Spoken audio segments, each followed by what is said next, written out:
حضرت موسیٰ علیہ السلام کا زمانہ مبارکہ ہے۔ ایک شخص نے اپنے کزن کو، اپنے چچا کے بیٹے کو، چچا زاد کو قتل کر دیا اور خود ہی اس کا مدعی بن کے حضرت موسیٰ کے پاس آیا کہ بتائیے جناب میرے اس بھائی کو کس نے قتل کیا ہے؟ حضرت موسیٰ نے ایک سادی سی بات کی، کیا فرمایا؟ حضرت موسیٰ علیہ السلام نے اپنی قوم سے کہا کہ اللہ تمہیں حکم دیتا ہے کہ ایک گائے ذبح کرو، گائے کا کچھ حصہ مقتول کو مارو، وہ خود اٹھ کے بتا دے گا مجھے کس نے قتل کیا ہے۔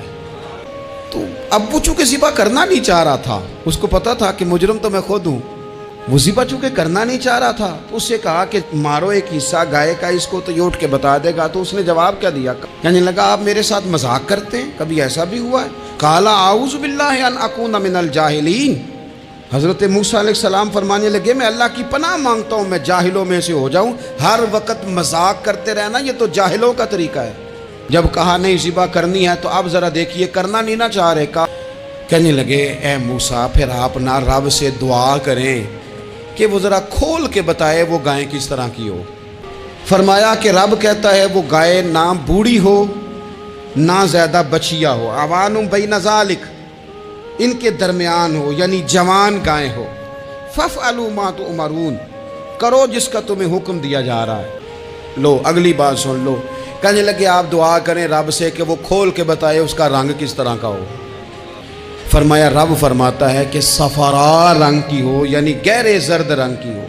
کہ رب فرماتا ہے اس طرح کی گائے ذبح کرو، اور جب کوئی اسے دیکھے تو اسے اچھا بھی لگے، آنکھوں کو اچھی لگے وہ گائے، اس طرح کی گائیں ذبح کرو۔ لو اتنی باتیں بتا دی۔ قالوا ادع لنا ربک یبین لنا ما ہی، کہنے لگے نہیں آپ پھر دعا کریں اللہ ذرا کھول کے بتائے گائیں کس طرح کی ہو۔ ان البقرہ تشابہ علینا، ہمیں ذرا گائیں پر شبہ پڑ گیا ہے کس طرح کی ذبح کرنی چاہیے۔ وَإِنَّا انشاءاللہ لمہتدون، اگر اللہ نے چاہا تو ضرور ہم ہدایت پا جائیں گے۔ پھر اللہ تعالیٰ نے فرمایا کہ گائیں اس طرح کی ہو کہ وہ کبھی کھیتی میں نہ چلائی گئی ہو، یعنی اس کو کبھی کام نہ اس سے لیا گیا ہو۔ بیل کو لوگ لگاتے تھے نا، جو کام آج ٹریکٹر سے لیا جاتا ہے وہ گائے بیل سے لیا جاتا تھا، تو وہ کھیتی باڑی کے کام نہ اس کو لگایا گیا ہو۔ ولا تسقی الحرث، اور نہ اس سے پانی نکالا گیا ہو، نہ کھیت چلانے ہل چلانے میں لگائی گئی ہو، اور وہ جو کنواں ہوتا تھا جس کے گرد گائیں گھومتی تھی، تو کہا وہ بھی کام اس نے نہ کیا ہو گائے نے۔ مسلمۃ لا شیۃ فیہا، وہ ہر عیب سے پاک ہونی چاہیے۔ قالوا الآن جئت بالحق، اب کہنے لگے اب آپ صحیح بات لے کے آئے ہیں، اب سوال ختم ہو گئے نا۔ کہنے لگے اب آپ بات فذبحوہا، انہوں نے ذبح کر دی۔ وما کادوا یفعلون، پر ایسا کرتے نظر آتے، لگتا نہیں تھا کریں گے ذبح پر ذبح۔ اچھا یہ گائیں پھر ملی کیسے؟ امام خازن کہتے ہیں کہ ایک نیک آدمی تھا، تو اس کا آخری وقت آ گیا تو اس کے پاس جو کل جمع پونجی تھی وہ ایک بچیا تھی، گائیں کی بچی، بچیا ویڑی، اس کے پاس وہ ایک بچیا تھی صرف۔ تو اس نے اس طرح کیا کہ اس کی گردن پر ایک مہر لگائی، اللہ کے نام پر بطور امانت اس نے اس کو جنگل میں چھوڑا۔ کہا یا اللہ میرا بیٹا ایک ہی ہے، وہ بھی چھوٹا ہے، اس کی حفاظت کرنا اور میرے بیٹے کو پہنچا دینا۔ بچہ بالغ ہو گیا، اس کی ماں نے کہا بیٹا جو امانتیں رب کے پاس رکھوائی جائیں نا ان میں خیانتیں نہیں ہوا کرتی، جا کے جنگل میں آواز دے تیری گائے واپس آ جائے گی۔ اس نے جا کے جنگل میں آواز دی کہ وہ جو میرے باپ نے امانت رکھوائی تھی وہ کدھر ہے؟ وہ نشان لگی ہوئی گائیں دوڑتی ہوئی اس کے پاس آئی۔ واللہ خیر الرازقین، جب رب بندوبست کرے، جب اللہ بندوبست کرے تو پھر معاملہ اور ہوتا ہے۔ وہ گائے آ گئی، اب اس نے کیا کیا اس نوجوان نے کہ وہ گائے گھر لایا، ماں سے آ کے کہا کہ اماں یہ تو اللہ نے فضل کر دیا۔ ماں کہنے لگی پتر حالات ہمارے خراب ہیں، منڈی میں لے جا اسے بیچ دے، لیکن سودا میری مرضی کے بغیر طے نہ کرنا۔ کس کی مرضی کے بغیر؟ کس کی؟ اماں کی مرضی۔ اور سنو یار، تھے کچھ لوگ جن کو لوگوں نے تانے بھی دیے کہ تم ماں کے پیچھے لگ گیا ہے، لوگوں نے بڑا کچھ کہا، پر جو ماں کی مرضی پہ لگیں ناکام نہیں ہوتے زندگی میں۔ یہ دیکھو ماں کی مرضی پہ لگا، اس کی قیمت کتنی تھی گائے کی؟ بڑی مہنگی تھی پر 3 دینار کی تھی۔ منڈی میں لے گیا 3 دینار اس کی قیمت لگ گئی، تو ماں نے کہا تھا میری مرضی کے بغیر سودا نہ کرنا. اب بچے تو نہیں نا مانتے, اماں کو کیا پتا باہر بزنس کیا ہے, لین دین کیا ہے, پر ماں نے کہا تھا میری مرضی. بندہ دے رہا ہے اسے 3 دینار, اس نے کہا جی میں نے طے تب کرنا ہے, ڈن تب کرنا ہے, پہلے اماں سے پوچھنا ہے.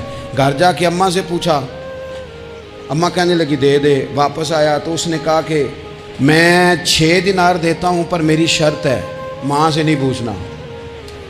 اس نے کہا تو 12 بھی دے, ڈن تب بھی ہونا ہے جب اماں نے کہنا ہے. وہ جب اس طرح کی اس نے گفتگو کی, واپس اپنی والدہ کے پاس گئے, کہنے لگے اماں سمجھ نہیں آتی, 3 دینار کی گائیں بندہ 12 میں خریدنے کو تیار ہے, شرط لگاتا ہے کہ اماں سے نہیں پوچھنا. تو والدہ کہنے لگی پتر پہلے اس سے جا کے پوچھ کیا وہ ہے کون. یہ کوئی روحانی معاملہ ہے, کوئی غیبی مدد ہے, پوچھ. اس سے جا کے پوچھا تو وہ کہنے لگا میں تو فرشتہ ہوں اللہ کا, تو نے گائیں بیچنی نہیں, اس لیے کہ تیرا باپ بھی نیک ہے, تیری ماں بھی نیک ہے, رب تیرے رزق میں برکت پیدا فرمانا چاہتا ہے. ماں باپ نیک ہونا رزق میں برکت ہو جاتی ہے. ماں باپ نیک ہوں, ان کی صالحیت کا اثر پہنچتا ہے بچوں تک. رزق حلال کما کے لانے والے ہوں تو گھر میں برکت ہوتی ہے. جا کے کہا کہ تیرے ماں باپ نیک تھے, اسے نہ بیچنا گائے کو, تو کیا کریں. کہنے لگے بنی اسرائیل والے سوال کر کر کے خود مشکل میں آ گئے.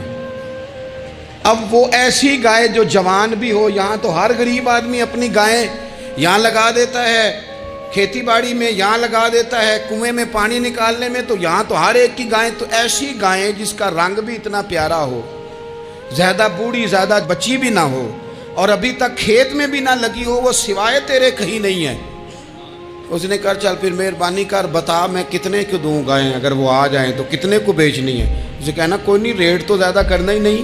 ان سے کہنا گائے کے اندر سے گوشت نکال دیں اور جتنا گوشت ہے اتنے پیسے بھر دیں, اس کی کھلڑی بھر دیں. اب وہ بنی اسرائیل والے ڈھونڈتے پہنچ گئے. کہا جناب گائیں 3 دینار کی یا 6 لے لو. اس نے کہا نہ بھائی, ذبح کروں گا, گوشت نکالوں گا, جتنا وزن گوشت کا اتنے پیسے بھرو گے کھال میں تو پھر گائے تمہیں ملے گی. اب مجبور تھے, کیا کرتے. انہوں نے سوال اتنے کیے کہ چارہ نہیں ہے اب ان کے لیے, چارہ نہیں ہے اب ان کے لیے کہ یہ ادھر ادھر جا سکے. مجبوری بن گئی, یہی گائے خریدنی ہے, یہی لے جانی ہے. اب اتنا سارا مال جمع کر کے وہ گائے خریدی, ذبح کی.